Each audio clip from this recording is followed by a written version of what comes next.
O te whaatalo whātu i le whaafonga mai moa ta poi mai a si o tātou atunuu i le nei fiafi. O lea wangonga ifo le malama i ultila ma si ufanua. Sa pānoa ese ai whaiva mga luenga na whita i tunga i ai le paia o le atunuu.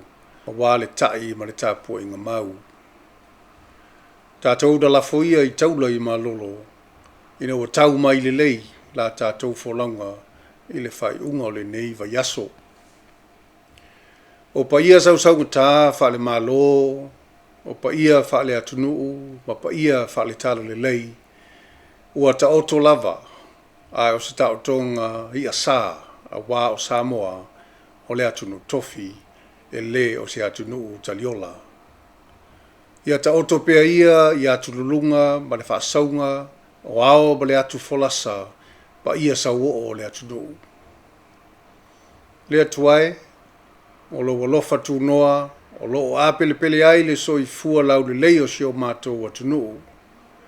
E ana le se noa lo a ao whaola, ma lo mana whaiva venga, pe ua mātangia ma tō i vanu le wholanga Samoa. O upu o le pese, o lo mana, e sao ngā le muai. I le Mālō o Samoa, wha mamalu mai iai. A to e tepa i le aso lenei, aso lua iwa o Setema, lua o iwa.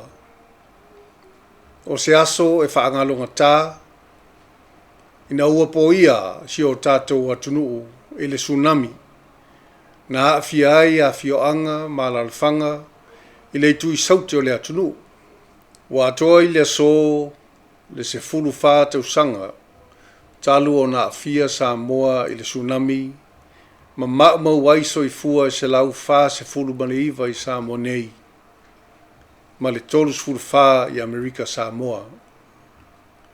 E whaapea foi i le onga ma le matautia, o le whaaleangaina o mea tō tino, o maota malawa, o awala te tele, e le tise, ma le suavai na afia ai. O se aso whaangalonga tā, e le tō whawha o le atunuu i manu i le pō, ai ala whai mai i le poe o le nuti momoia. O afio'aga uma na afia i le tui sauti o le atunuu, e manatua pea o tātou ti ngā ma whaanoanoanga, ono le motusia o mafutanga, ma mae, ma pele, ma tua, a inga ma whanau, ono le Tsunami. Le awa uli nei sa o mātou awai atu, ma le kāpeneta, i le whanua tanu o le Mālō i tā whaingata. O lo iai le whanua ma le maa whaamanatu o i lātou uma sa Māliliu i lenei whaalawilave. E moli atu pale funga la au, e manatua i pea i lātou. E ui wa se fulu wha tausanga talu o nolo fia si o tātou atunuu i lenei whaalawilave matu ia whale natura. Ai manatua e le tātou Mālō lo na onga, ma ainga ma lalafanga na afia. Ai meise lava na i o tātou tangata mai lātou foi mai atunuu i whafo na Māliliu ai. O te avea ai lenei lao e whaia iau masui o le afioga le taitai o le tātou Mālō, le afioga le Sui Palemia, o loo to e sea ma le atunuu ona o fontanga whaavao le Mālō. Ai meise foi le kāpeneta, e moli atu whaamaisenga ma mo ngā lofa i afio'aga, a inga ma i lātou uma na Māliliu i le Tsunami. Ma tau te talitonu, wa utu le loi fafonga malingi, ono le tātou talitonunga i le atua, o na o la tātou te maua ai le whaamawhanawhananga sili. O lona mana, e ala, i le pai mai o lona nganga pa ia, e liu ai le whaanoanoa, i le oli, ma le pongisa, i le malama o popula. Tau ina ia whaameise pea le nganga o le atua, ia ai o whiana ngalo o le atunuu. ai meise afio'aga ma āiga uma na afia i lenei fa'alavelave. Samoa o le a se fe'au tāua i lenei aso mo i tātou. Ua lē utuvā fa'alavelave fa'alelatura e tutupu pea i le lalolagi. O mafui'e, mafā, fulifo, o maugamu ma afi ma tautia, o tsunami ma lolonga. E whapea fo'i i whaamai pepesi bala mala. O fōliga vaaia ia o suinga o ngaonga o le tau ma ona afianga o tātou iai nei. O fuafuanga uma le tātou Mālō. Ngule una ia o awala ma polokala me uma. E si itia ai lo tātou puipuinga mai whaalavelave o ngaonga i mafua mai i suinga o le tau. O se tasi lea o polkalame tāua, o lo ave iai le whaamuamua le Mālō, mo le saonga le mu o le atunu o atoa.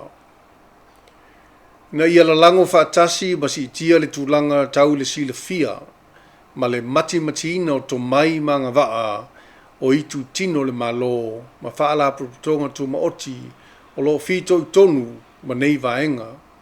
Ai whapea foi i le pūlega ma malu, a li im fai pule, ma tātou fai ngā nuu, ia e maise o le sao e ka le sia. O le tātou ngā luenga e soa whatasi, ai o lona taunuunga o le malu puipuia, sa o loto ma soi fua fia fia, si o tātou atunuu.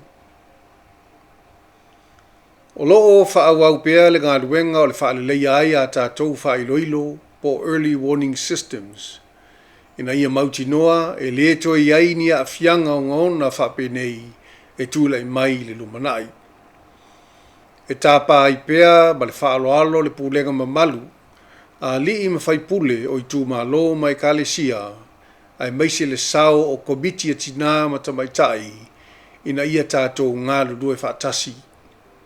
E tāua lo tātou puipui whaatasi i mea tō tino, ma mea whainga luenga o tāpena ina, e au fia ai ma whailo, e vawe ai o na longo o tātou tangata, e ngā solo ino fuanga o ato whaina, i aso whaikata whape nei.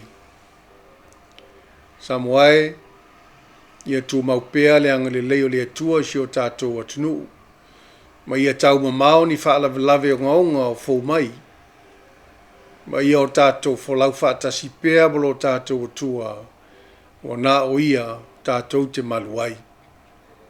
Good afternoon, Samoa.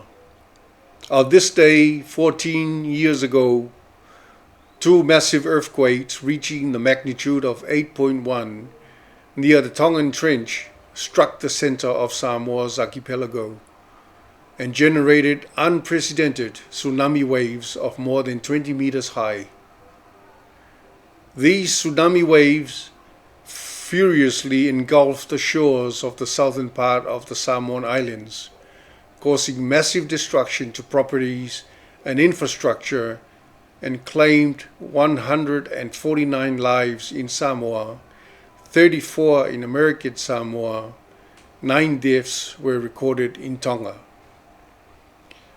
The taunting sound and splashes of tsunami waves, fear and disarray of that day may never be forgotten, especially for the families of the casualties.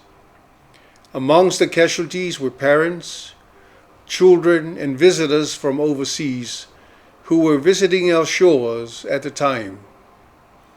Among these children was a child who was 5 months old. The horrendous impacts of the tsunami 2009 on our country and people were devastating, but through the support of the government agencies, civil society organizations, village and communities, and our development partners, we were able to rebuild from this devastation.